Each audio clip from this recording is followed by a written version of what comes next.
welcome back to my channel. It's your girl Kat Beasley and Ollie Boy is here to join as well today, my little sidekick. Hey, say hello. Welcome back to another YouTube video. So today, as you saw in the thumbnail, we're going to be talking about how to stop overeating. And if you've clicked on this video, you have admitted that there is a place inside you that you've been running from, and it is time to go there.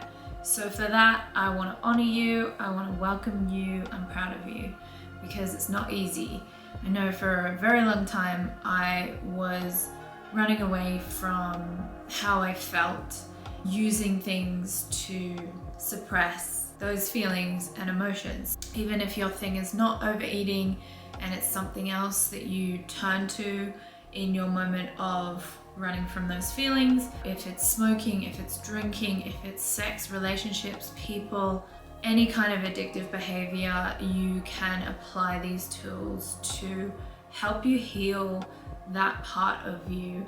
In my opinion, the only way to face things like this is through a spiritual connection, a plan backed with a spiritual connection. That's how I did it. I faced those parts of me that I didn't want to face, and what really helped me do that was meditation, affirmations, really sitting with the feeling. I had a food addiction. I was using the food to avoid the feelings that I should have been feeling.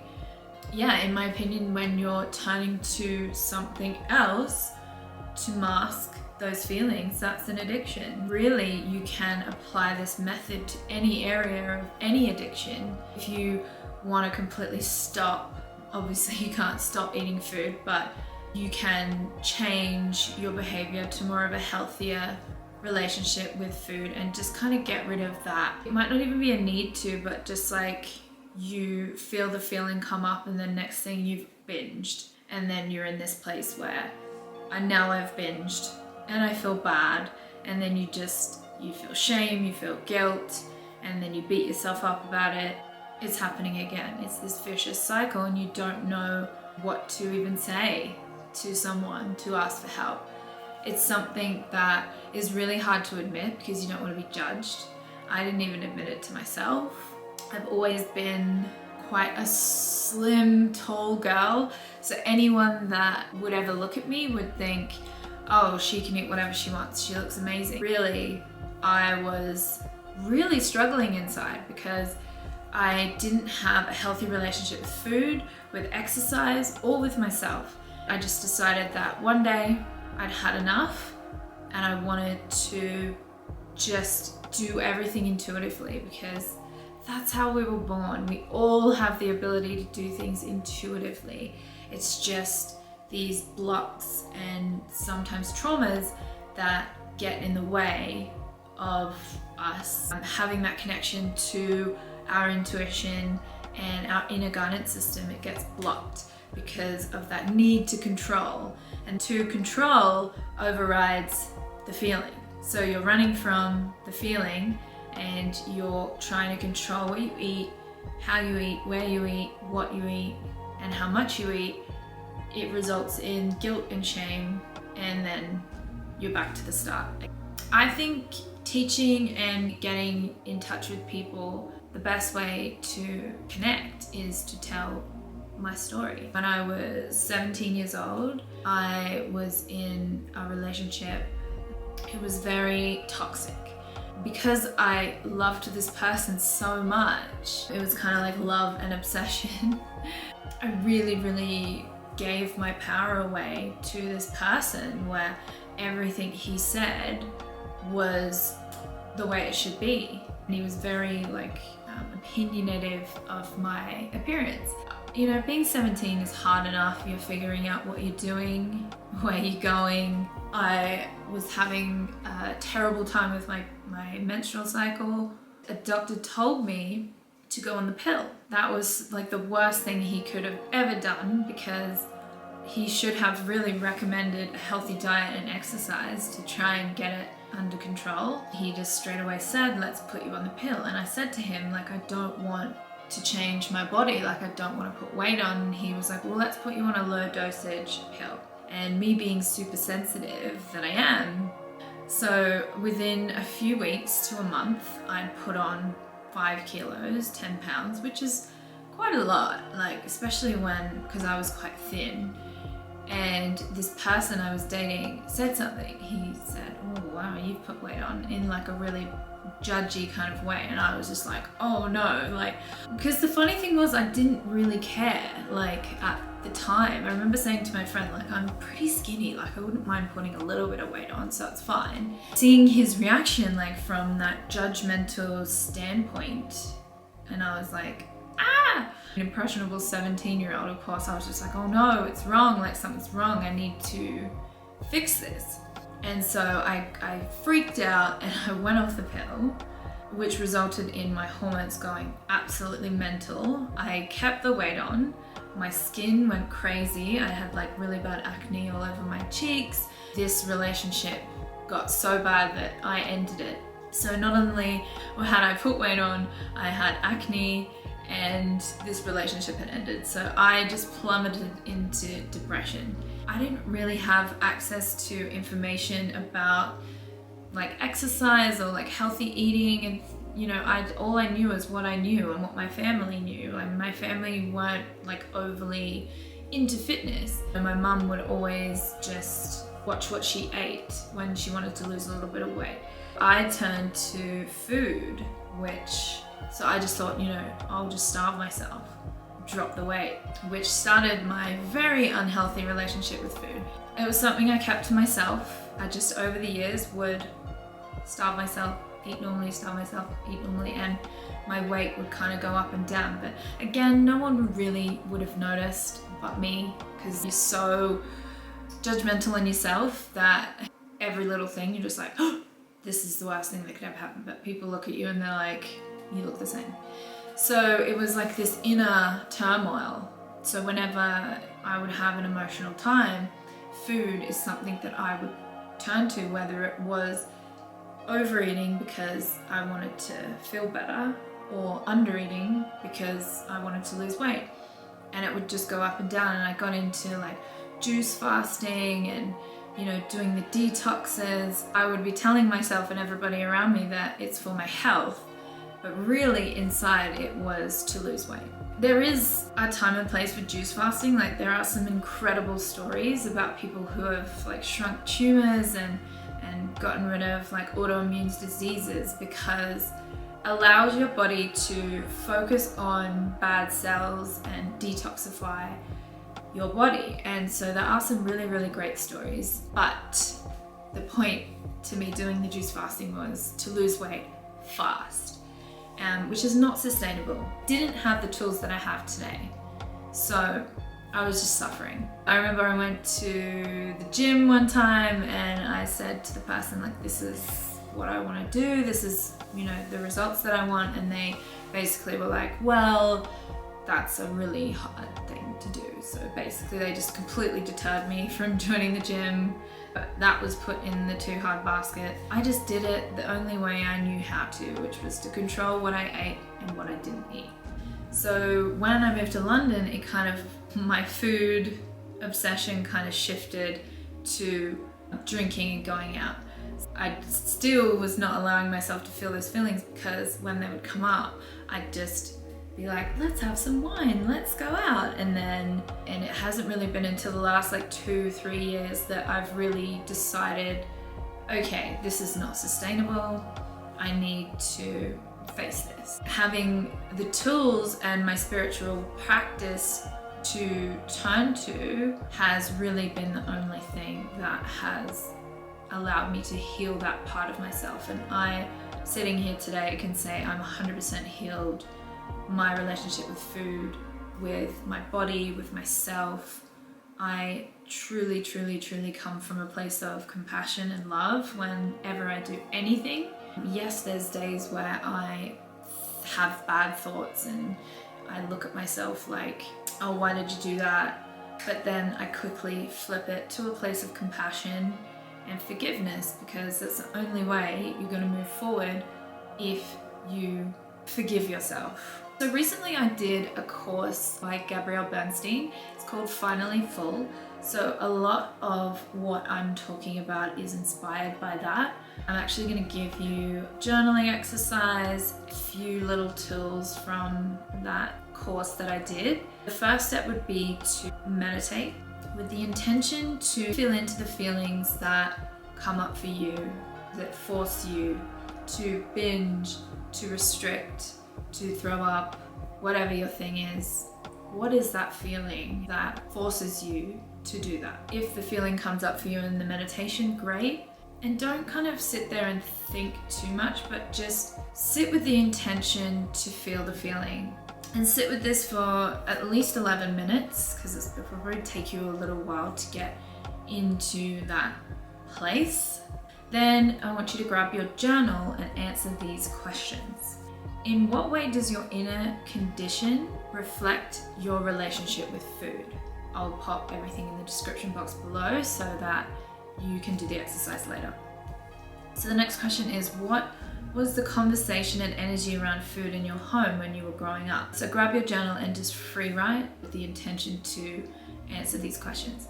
With every area of healing any part of me, I found it so helpful to come in with a mantra or an affirmation. And this is what Gabby Bernstein is teaching.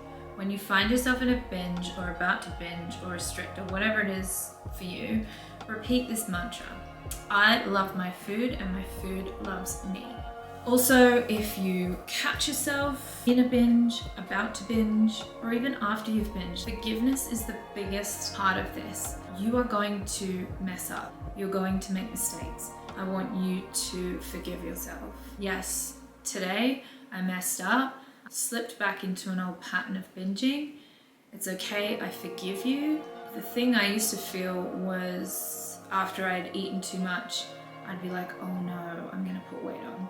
My biggest thing was after I'd eaten too much, I'd say, you are not going to put weight on. It's one time, everything's gonna be okay. And just really self-soothing. You know, I had a moment of weakness. I didn't catch myself this time, but I will next time. If you do catch yourself before a binge or when you are starving or whatever, you catch yourself in that moment, another good tool is a 1-minute breath. You can feel like something just kind of comes over you and you're not present anymore. You've cut yourself off from your internal guidance system. So bringing yourself back to the present moment by doing a 1-minute breath. You breathe in for 5 seconds, hold your breath for 5 seconds, and then you breathe out for 5 seconds. Because when you're in that addictive behaviour, you're not breathing, you're not present, you're completely cut off from your intuition. So do what you can to come back to the present moment. It might be that you leave the house, like you've caught yourself, you're about to binge, go for a walk.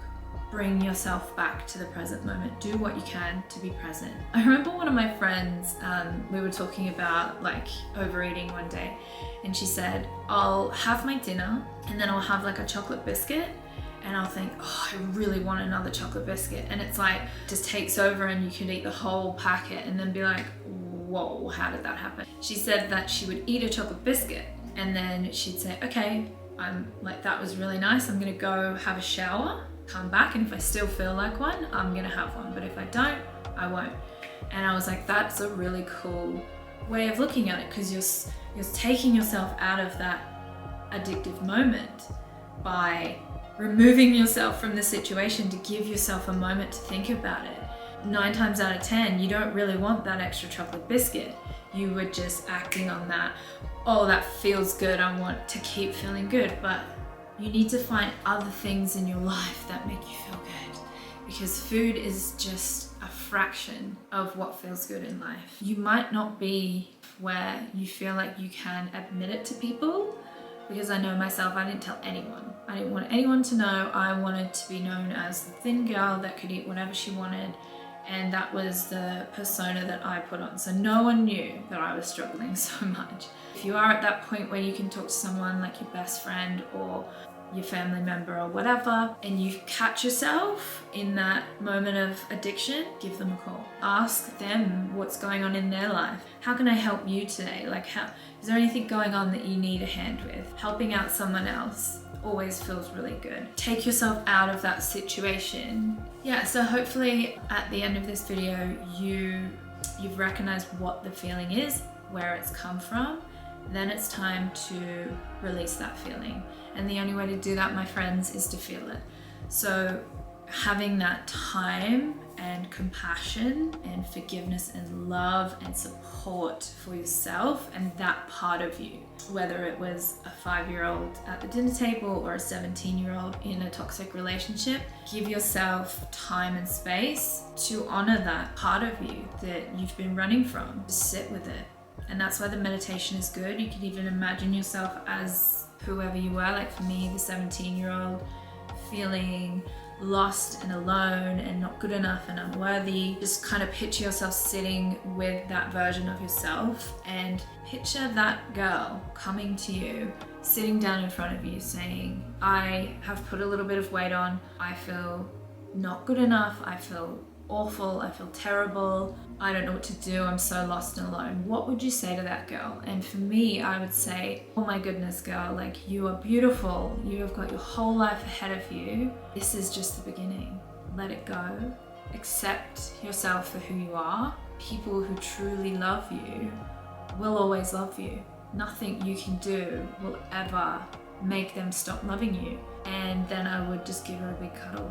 And just know, like, just make her know that she's not alone. And this is how we have to treat ourselves. When this feeling comes up, pattern pops up with a feeling attached to it that we want to run the hell away from, don't run, sit with it and say what you would say to that little girl. Like, no, you're good enough, I've got you. You don't have to run from this feeling by binging or by restricting or by throwing up, or like, you don't need to do this. You're safe in your body. You're safe with this feeling. This feeling isn't gonna hurt you. Feel it, feel it, feel it.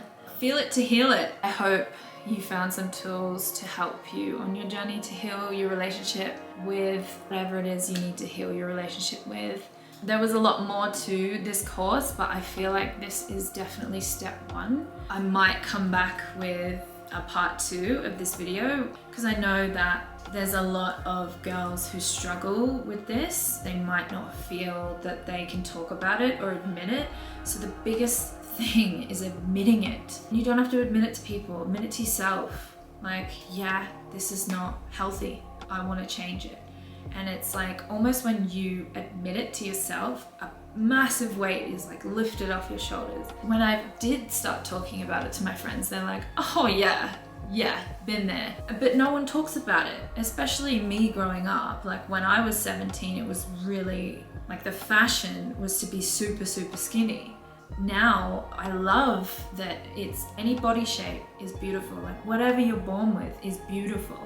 And I love that the fitness industry and fashion industry is going in that direction, because when I was growing up, it was such an unhealthy mindset to have young girls in, where they would look at magazines and see these flawless, beautiful, perfect humans on these magazines and think, well, shit, I don't look like that. But today it's less about editing videos and more about letting people's beautiful features shine through, and just seeing like Megan Grubb and Chrissy Chella, which are huge influences of mine, the beautiful girls who embrace people's bodies. Like, this is amazing. I love that the fashion and fitness industry is going in this direction, because this is what we need. Everyone to be included and not to feel that they're not good enough and that they're alone.